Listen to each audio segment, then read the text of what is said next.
Usai melunak soal Greenland, Presiden Amerika Serikat Donald Trump kini punya mainan baru, yaitu Dewan Perdamaian Gaza yang ia inisiasi. Pada Forum Ekonomi Dunia atau WEF di Davos, Swiss, Trump meresmikan Dewan Perdamaian Gaza.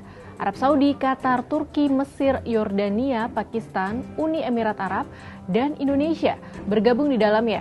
Dari sini bagaimana respons Indonesia terkait keanggotaannya di Dewan Perdamaian Gaza?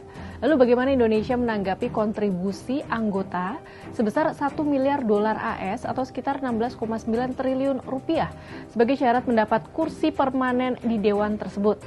Kita bahas ya. And we have many others that have signed up and they all want to be members of the Board of Peace because it really will be important. This is not going to be a waste of time. We waste so much time on things that never happen. This will happen and it's already happening.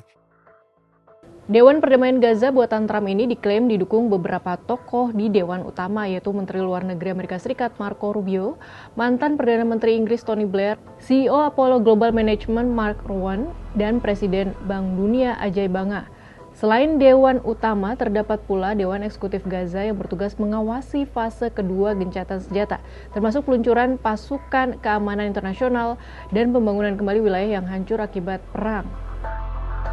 Menariknya ada aspek transaksional dalam keanggotaan di Dewan Perdamaian Gaza.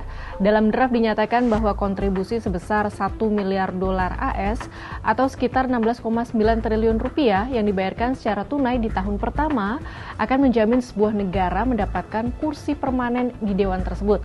Menanggapi keanggotaan Indonesia di Dewan Perdamaian Gaza, Menteri Luar Negeri Sugiono Jumat 23 Januari 2026 menyebut alasan bergabung. Akan tetapi Sugiono tak menyinggung sama sekali terkait dengan kontribusi tunai 16,9 triliun rupiah. Dan partisipasi Indonesia seperti kita ketahui bersama di Board of Peace ini merupakan wujud dari langkah strategis, konstruktif, dan juga konkret dalam rangka mendukung kemerdekaan Palestina dan juga dalam waktu yang dekat ini menyelesaikan konflik yang terjadi di Gaza. Dan kita harapkan setelah pembentukan Board of Peace ini, seperti tadi yang disampaikan bahwa dalam waktu 1 minggu perbatasan Rafah akan segera dibuka untuk jalur bantuan kemanusiaan dan juga akan dibentuk semacam International Stabilization Force, tapi ini juga merupakan satu bagian dari proses yang dilakukan dalam rangka mencapai perdamaian di Gaza. Terkait keanggotaan Indonesia di Dewan Perdamaian Gaza, pakar Timur Tengah dari Universitas Indonesia Yon Mahmudi mengatakan, Indonesia perlu memastikan status Dewan Perdamaian itu bersifat sementara atau permanen. Jika sementara dan hanya dimaksudkan untuk menangani masalah di Gaza, maka itu bisa membuat peran Indonesia dalam membela kepentingan rakyat Palestina menjadi lebih signifikan. Namun jika Dewan Perdamaian menjadi lembaga permanen, hal itu perlu diwaspadai.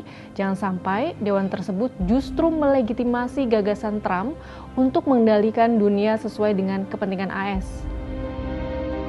Perdana Menteri Israel Benjamin Netanyahu secara resmi setuju untuk bergabung pada Rabu 21 Januari. Langkah ini merupakan manuver mengejutkan mengingat sebelumnya Netanyahu sempat mengkritik komposisi Komite Pelaksana Gencatan Senjata Gaza.